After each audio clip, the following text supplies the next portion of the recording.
Ang kwentong ito ay hango sa totoong buhay. Karanasan ito ni Dapong. Taong 1964, Colonia, Cebu.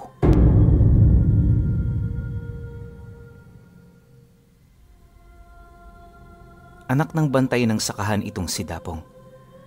Matagal na yung trabaho ng kanyang mga magulang, kaya ito na rin ang buhay na kanyang kinagisnan.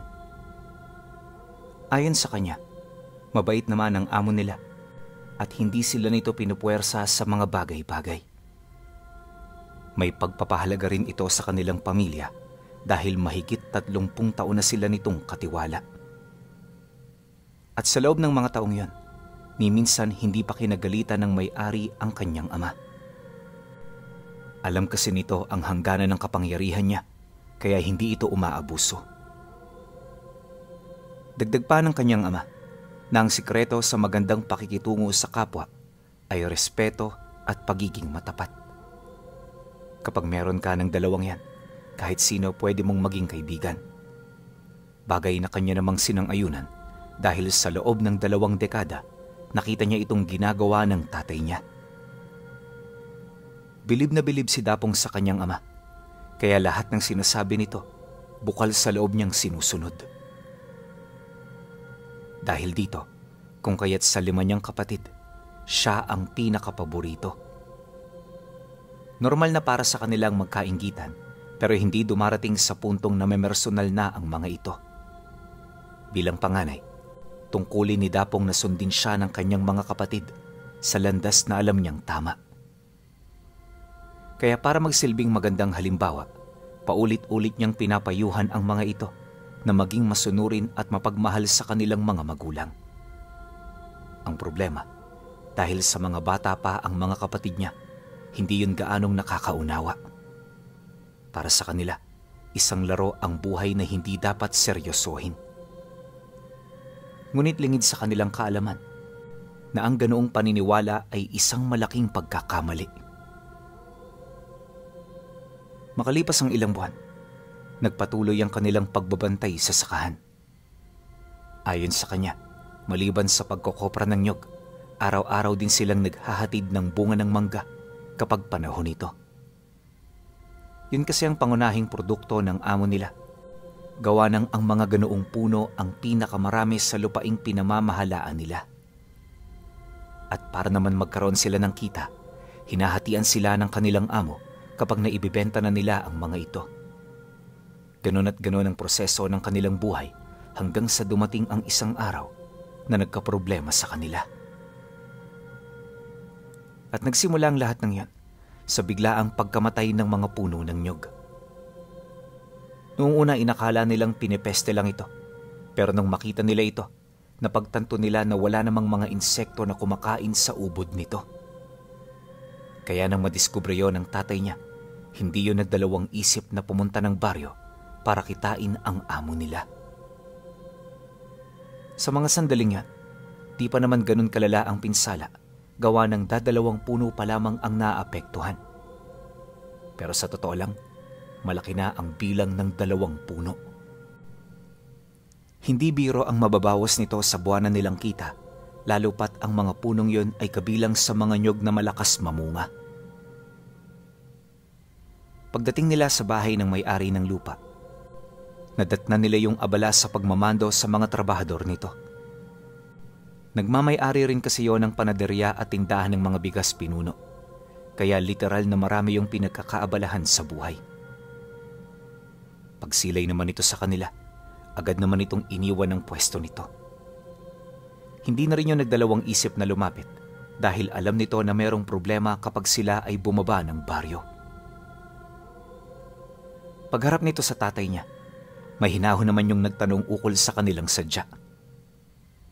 Nang marinig naman ito ng tatay niya, agad naman itong ipinagtapat ang kanilang sadya. May 2 puno ho ng nyog kasing namatay ngayong araw. Hindi ko ho alam kung ano nangyari sa kanila. Dahil sa tuktok nito, wala naman ako nakitang kahit na anong kaduda-duda.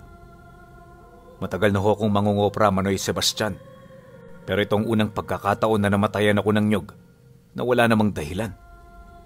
Kaya isinadya ko sa inyo para malaman ninyo habang maaga pa. Wika ng kanyang ama. Nang marinig naman yon ng amo nito, hindi niya kaagad yon nabigyan ng atensyon.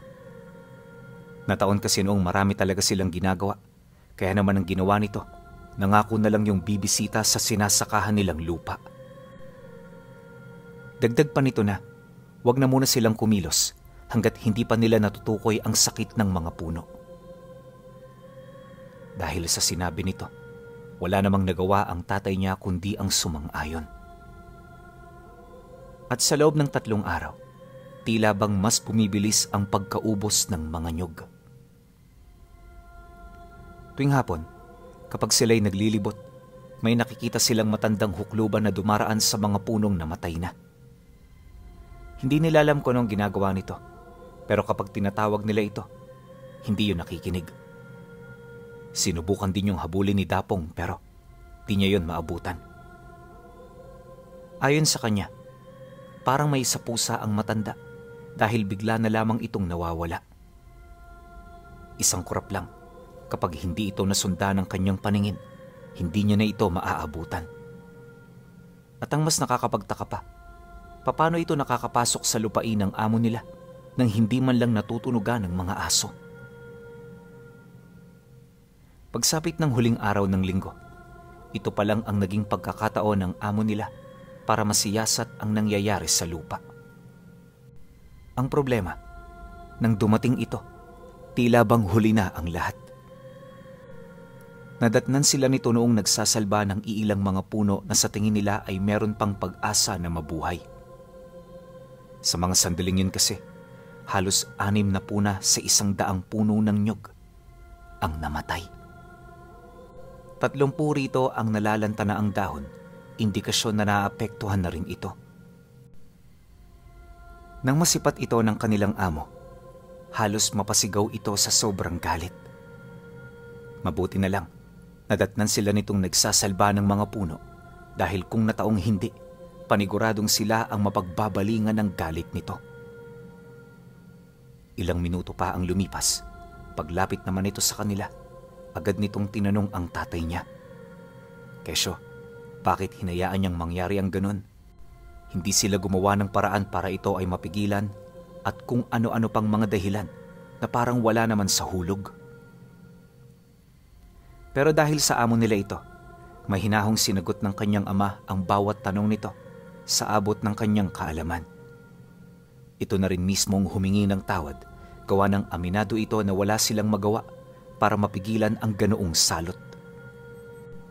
Pagkarinig naman ito ng taus-pusong paghingi ng dispensa ng tatay niya, unti-unti na yung naging mahinahon.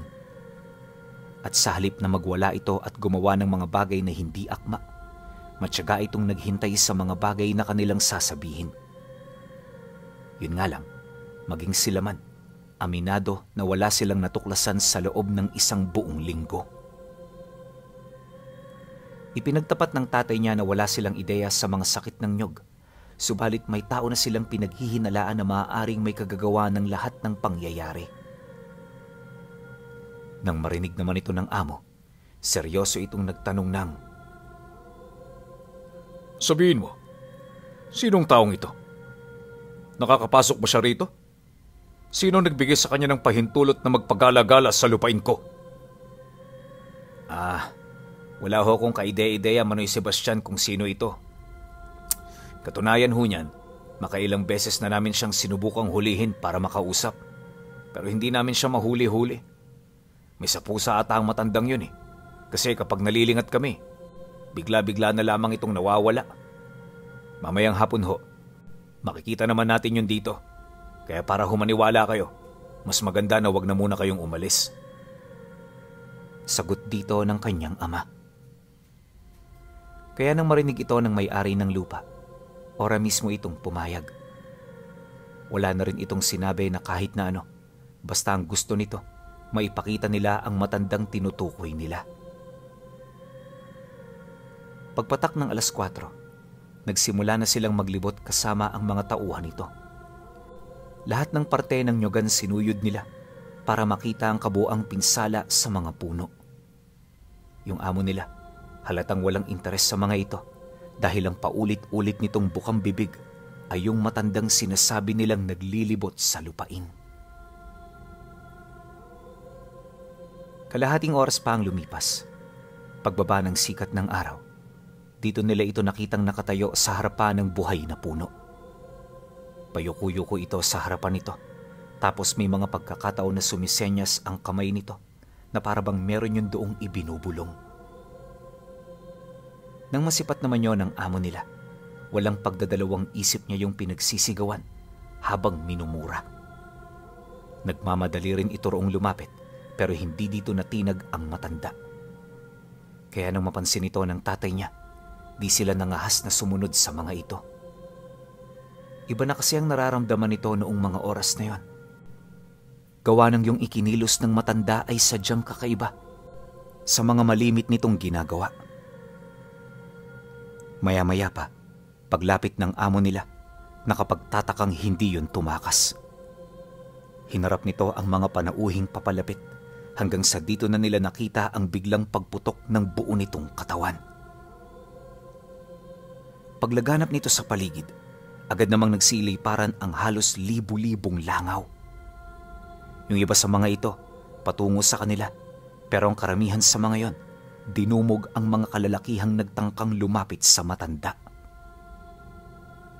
At sa loob lamang ng ilang minuto, bumulagta ang mga ito.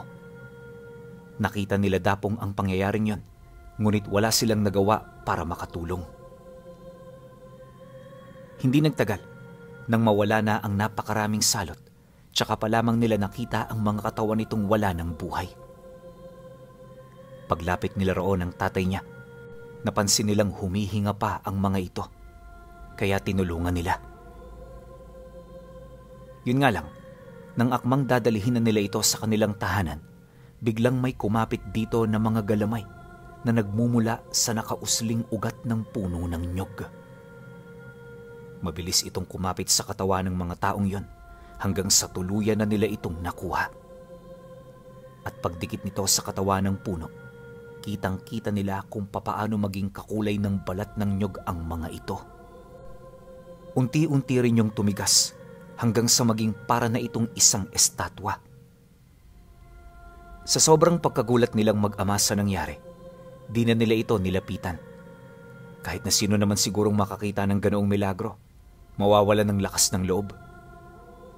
At dala ng matinding takot, hindi nila nagawang maisumbong ang mga nangyari sa araw ding yon. Nung makauwi kasi silang dalawa, bandang dapit hapon na. At dahil sa kanilang mga nakita, nawalan sila ng kakayahang lumakad ng ganoong oras. Sa isip-isip nila, kapag naabutan sila ng gabi sa daan, bibiktimahin din sila ng matanda. Siyempre, ayaw yung mangyari ng tatay niya, kaya imbis na itaya ang kanilang mga buhay para makapagsumbong, pinili nitong unahin ang kanilang sariling kaligtasan. Nang tuluyan ng mawala ang liwanag ng araw, nanatili sila sa loob ng bahay habang maiging pinakikiramdaman ng buong paligid. Yung sitwasyon nila noong mga sandaling yan, parang naghihintay sa pagdating ng isang malakas na unos. Mabuti na lang talaga walang nangyari, kaya kalaunan ay nakapagpahinga rin sila ng mahimbing. Pagsapit ng sumunod na araw, tsaka pa lamang sila nakababa ng baryo. Nababahala man sa mga sasabihin ng pamilya ng amo, minabuti nilang ipagtapat ang lahat ng nangyari. Pagdating nila sa bahay, nataong naroon ang ama ng asawa nito na halos nasa edad 80 anyos na. Matanda na yon at hindi na gaanong nakakarinig, pero nang ilahad nila ang tungkol sa matandang nagpapakita sa nyugan, bigla yung napasilay na parabang naririnig nito ng klaro ang bawat katagang sinasabi ng tatay niya. Maya-maya pa, hindi pa man ito tapos sa pagsasalita, biglang sumingit ang matanda ng, "Anita ang pangalan ng matandang tinutukoy ninyo? Siya ang lola ng lolo ko. Ilang henerasyon na siyang nagpaparamdam sa lugar na yan dahil sa sumpang binitawan niya habang siya ay nasa bingit ng kamatayan." Makapangyarihang mangkukulam si Lola Anita. Sa panahon niya marami siyang pinahirapan at pinatay. Pero nung nalaman ito ng mga tao, pinagtulungan siya ng mga ito. Isinuka at ipinagkanulo rin siya ng kanyang pamilya. Kaya sa sobrang poot, isinumpa niya ang lugar kung saan siya ibinitay at sinunog. Naniniwala ang aming angkan na dahil sa sumpang yon may posibilidad na bumalik ito sa mundo ng mga buhay. Dagdag pa nito na, ang senyales ng pagpaparamdam ni Lola Anita ay ang pagkamatay ng mga puno ng nyog. Mariin din itong inilahad, parte lamang ng orasyon ng lola nito ang mga ganoong kaganapan para makaagaw ng atensyon ng mga tao sa baryo. At kaya niya yun ginagawa ay para patuloy siyang makapagkulong ng kaluluwa sa loob ng mga puno. Yon ang pamamaraan ng matanda para makapaghiganti at para makabuo ng ritual na magbabalik sa kanya sa mundo ng mga buhay. At sa mga oras na yon, nasa mahigit 200 tao na ang nakakulong doon. Bagaman walang pinanghahawakang ebidensya ang matanda na makapagpapatotoo nito, labis itong naniniwala sa mga salit-sabi ng kanilang ninuno. Nang marinig naman yon ng ama ni Dapong, nababahala naman itong napatanong ng, "Ano naman ho ang mangyayari sa mga taong ikinulong niya? Maililigtas pa ba natin sila?" Walang nakakaalam ng tungkol sa bagay na yan. Dahil ni minsan wala pa namang sumubok na bawiin ang mga taong nakuha nito. Tuso si Lola Anita. Kaya yung mga naunang naglakas loob, hindi na pinamarisan pa. Sagot naman ng matanda. Nang marinig yon ng tatay niya, di na ito nakapagsalita. At noon ding araw na yon, nagdesisyon na silang umalis sa sakahan. Bahala na kung saan sila mapadpad. Ang mahalaga makalayo sila sa lugar na ito. Ngunit habang nagliligpit sila ng gamit, may napapansin silang anino na padaan-daan sa bintana. Noong una, hindi pa nila ito pinapansin. Pero sa katagalan, napukaw na nito ang kanilang atensyon. At dala ng kuryosidad, napadungaw siya sa bintana. Saktong pagsilay niya pa lang sa labas, nakita niya ang hukluban na nakatayo sa harapan ng bahay nila.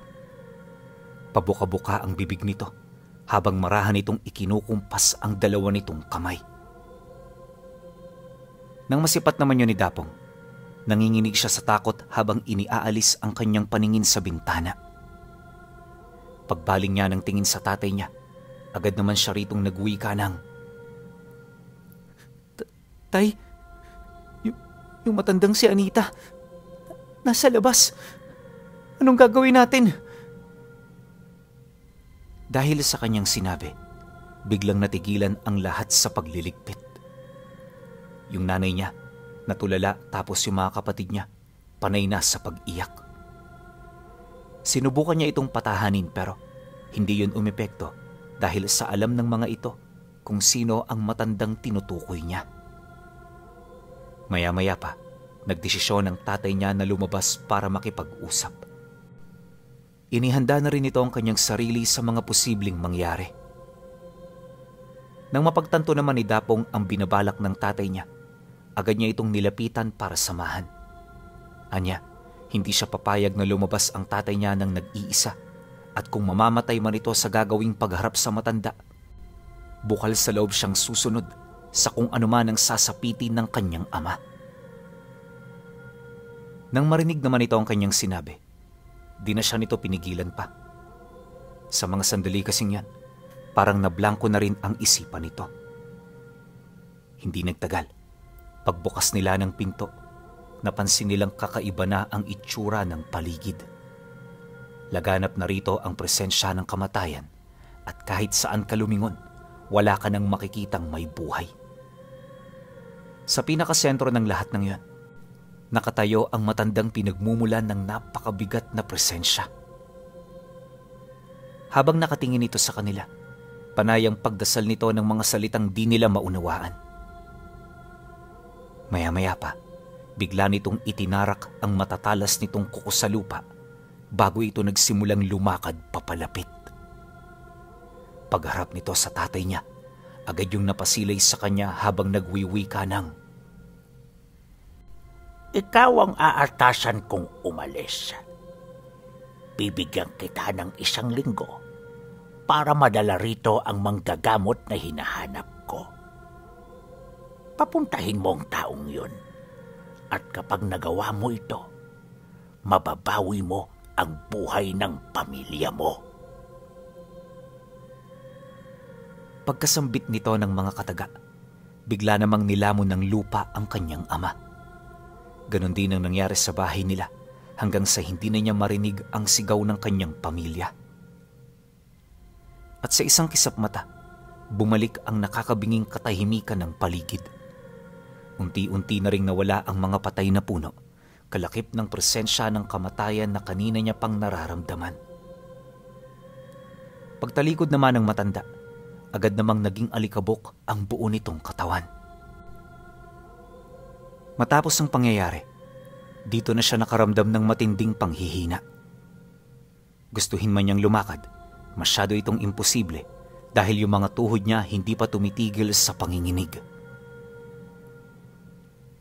Kalahating oras pa ang lumipas, humupa ang takot na kasalukuyan niyang nararamdaman. Ngunit sa kabila nito, nanatili pa rin siyang tulala buhat sa mga pangyayari. At nang medyo manumbalik na ang kanyang ulirat, dito niya na tinuloy-tuloy ang pag-usad hanggang sa makarating siya ng baryo. Ayon kay Dapong, na gusto niya noong magsumbong pero hindi niya alam kung sino ang kanyang lalapitan. Wala rin siyang pinagkakatiwalaan sa mga taga-baryo dahil maaaring ipagsabilang nito sa kung kani-kanino ang kanilang mga nalalaman. Makalipas pa ang ilang araw, halos hindi na niya mawari kung ano na ang kanyang gagawin. Basta ang ginawa niya noon, nagpakalayo-layo na muna siya sa mga taong kakilala nila.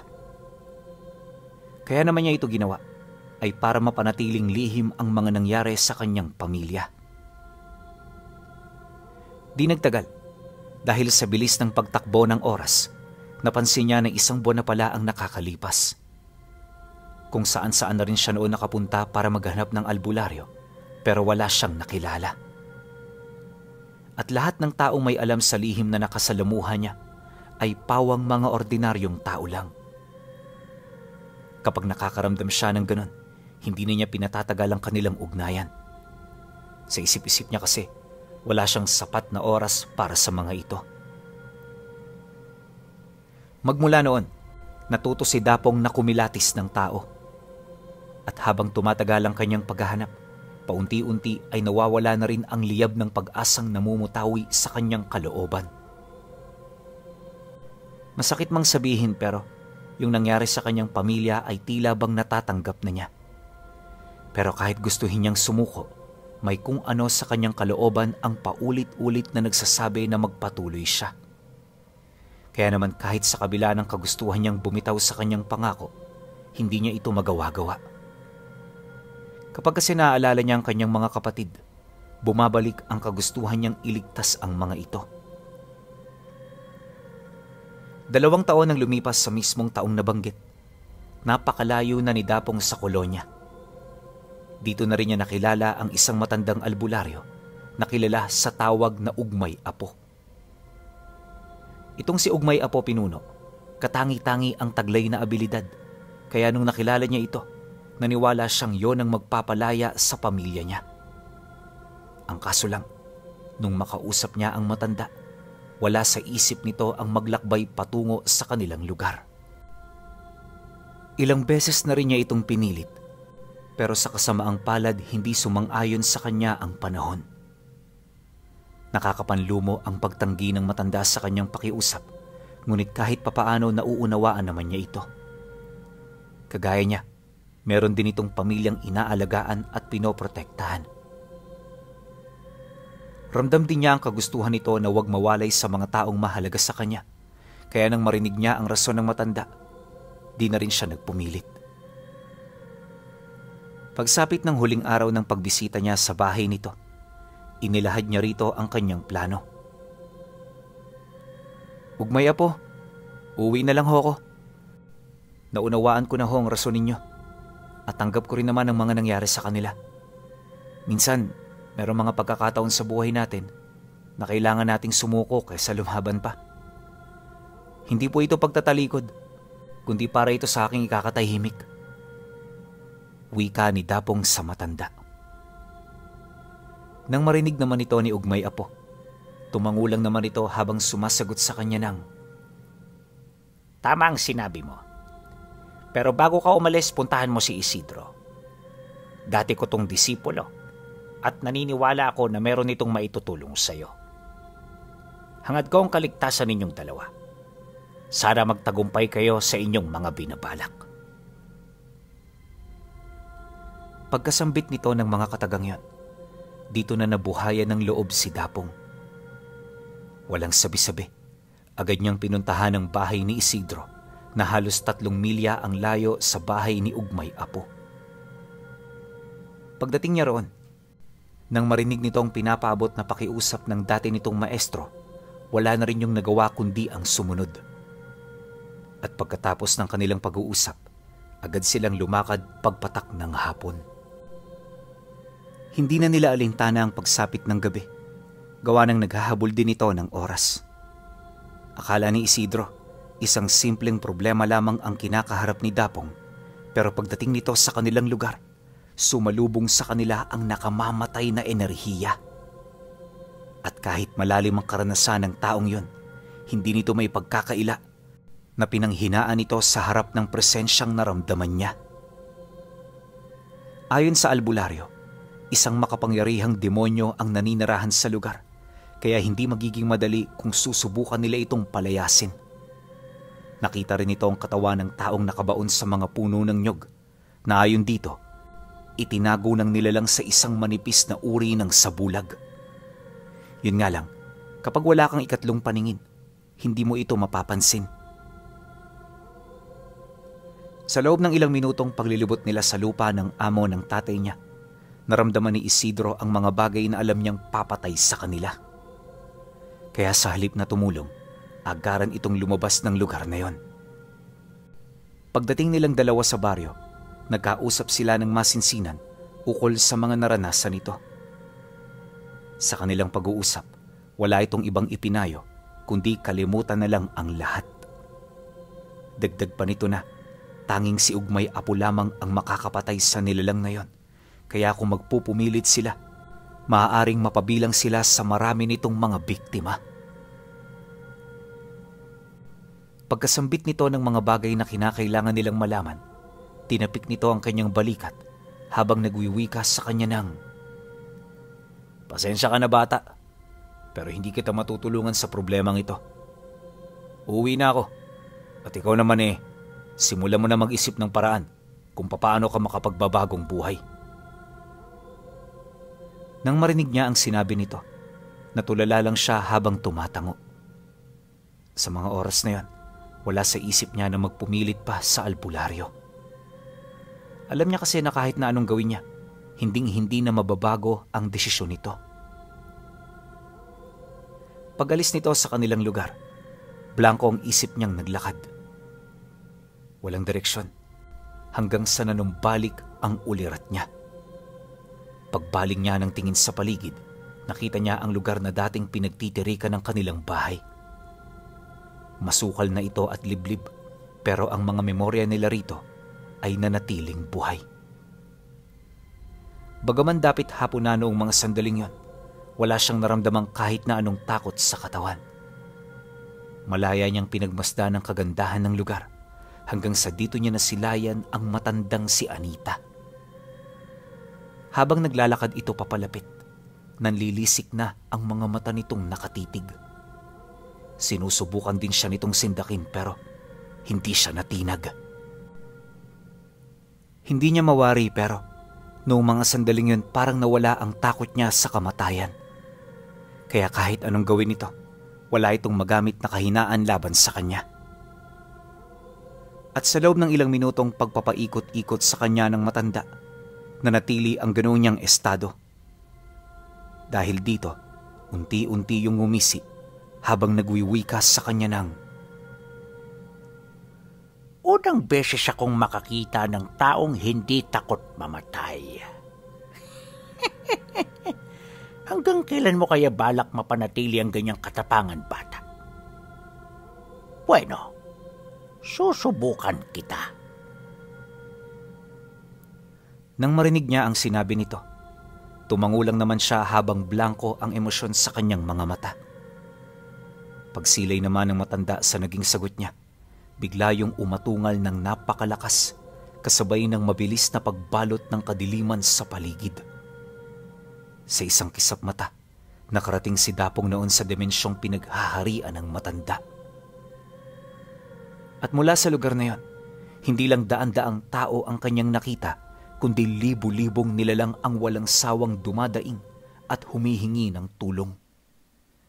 Puno ng apoy at asupre ang paligid, ngunit nakapagtataka na hindi man lang siya nakakaramdam ng kahit na ano.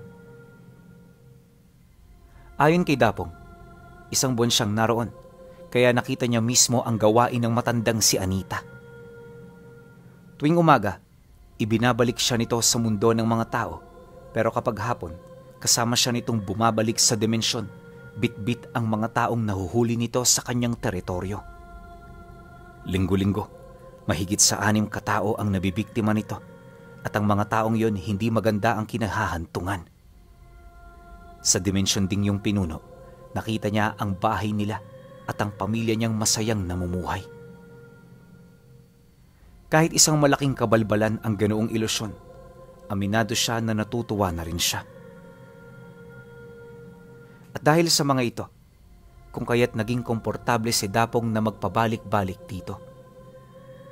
Lumipas ang 1 buwan, nang mapagtagumpayan niya ang pagsubok ng matanda, ito na mismong nagbigay ng pahintulot sa kanya na manirahan sa lugar na yon.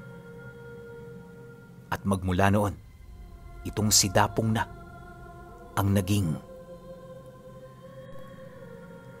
katiwala ng makapangyarihang matandang si Anita.